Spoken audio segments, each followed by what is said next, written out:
The book of Genesis. In the first video, we saw how chapters 1 through 11 set up the basic storyline of the Bible. God has created all things, and he makes humans in his image to rule the world on his behalf. The humans choose sin and rebellion, and so the world spins out of control into violence and death, all leading up to the rebellion and scattering of the people in Babylon. And so the big question is, what is God going to do to rescue and redeem his world? Well, out of that scattering at Babylon, the author traces a genealogy of just one family that leads eventually to a man named Abram, later known as Abraham. And God's promise to Abraham at the beginning of chapter 12 opens up a whole new movement in the story. God calls Abraham to leave his home and go to the land of Canaan, which God says will become his one day. And in that land, God promises to make Abraham into a great nation, to make his name great, and to bless him. Now, these promises are connected back to earlier parts of the book. So Babylon had arrogantly tried to make a great name for itself, and that didn't go over very well. But God, in his generosity, is going to bestow a great name on this no-name guy, Abraham. And God's blessing of Abraham echoes all the way back to that original blessing God gave humanity in the beginning. So the question is, why is God going to bless Abraham and his family? And the last line of God's promise makes this clear. So that all the families of the earth will find God's blessing in you. Now, this is key for understanding the whole rest of the biblical story. God's plan is to rescue and bless his rebellious world through Abraham's family. And this is why the whole rest of the Old Testament story is just going to focus on this one family, eventually called the people of Israel. This is also why Israel will later be called a kingdom of priests at Mount Sinai. God wants to use them to show all of the other nations what he's like. And ultimately, this is the promise that gets picked up by the later biblical prophets and poets who say that its fulfillment will come through Israel's messianic king, whose reign will bring justice and peace to all of the nations. Now, at this point of the story, none of that's clear. You just have to keep reading and watch the promise develop. And so the rest of the book focuses on Abraham and his family. First, Abraham himself, then his son Isaac, and then his son Jacob, and then Jacob's 12 sons.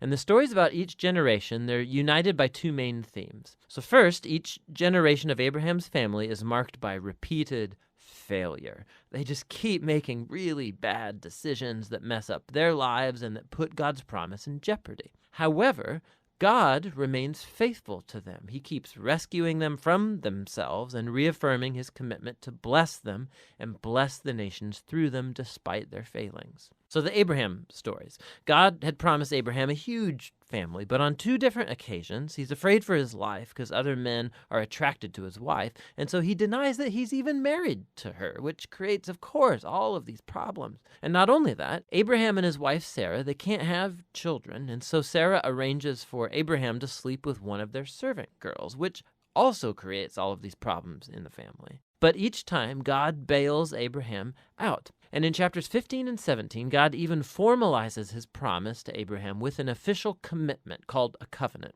This is a classic scene. God invites Abraham to look up at the night stars and to count them. And he says, that's how numerous your family's going to be.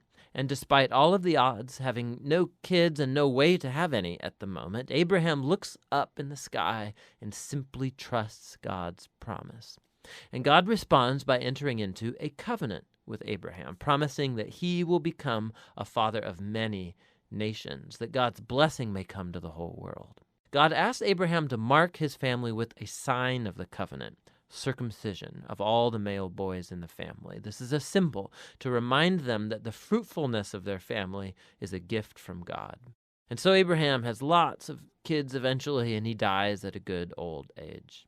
Now, the Jacob stories play out these themes even more dramatically. From birth, Jacob lives up to the meaning of his name, which is deceiver. He cheats his brother Esau out of his inheritance and blessing, and he does it by deceiving his old blind father, no less, and then he just takes off. He goes on to take 4 wives, even though he really only loves one, Rachel, and this creates all of these rivalries in the family. The only thing that humbles Jacob is being deceived by his uncle Laban, who cheats him out of years of his life. The tables have finally turned.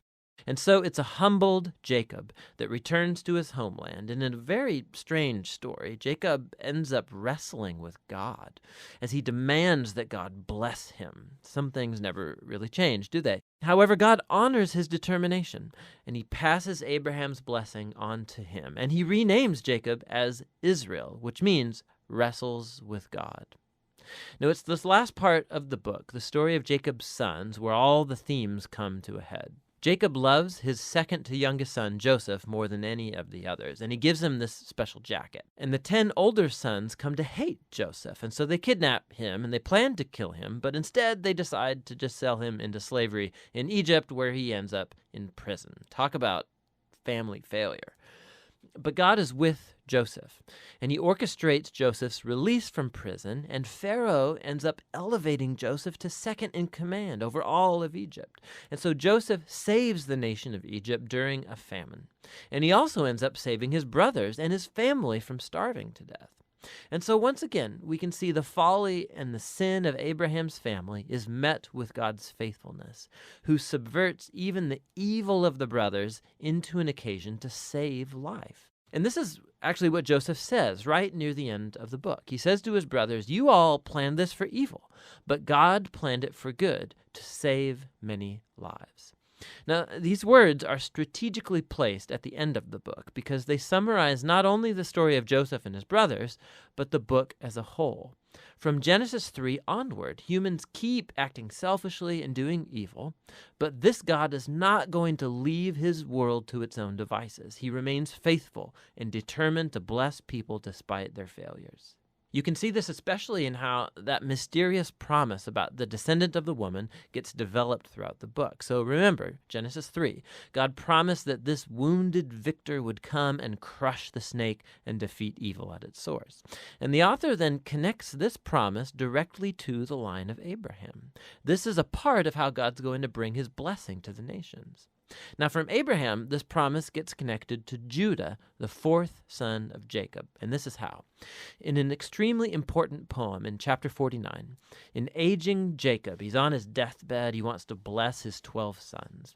And when he comes to Judah, Jacob predicts that Judah will become the tribe of Israel's royal leaders, and that one day a king will come who will command the obedience of all the nations and fulfill God's promise to restore the garden blessing to all of the world. And then after this, Jacob dies. And later, Joseph dies too. And the growing family remains in Egypt. And so the book of Genesis ends with all of these future hopes and promises left hanging and undeveloped. And it forces you to turn the page to see how it's all going to turn out. But for now, that's the book of Genesis.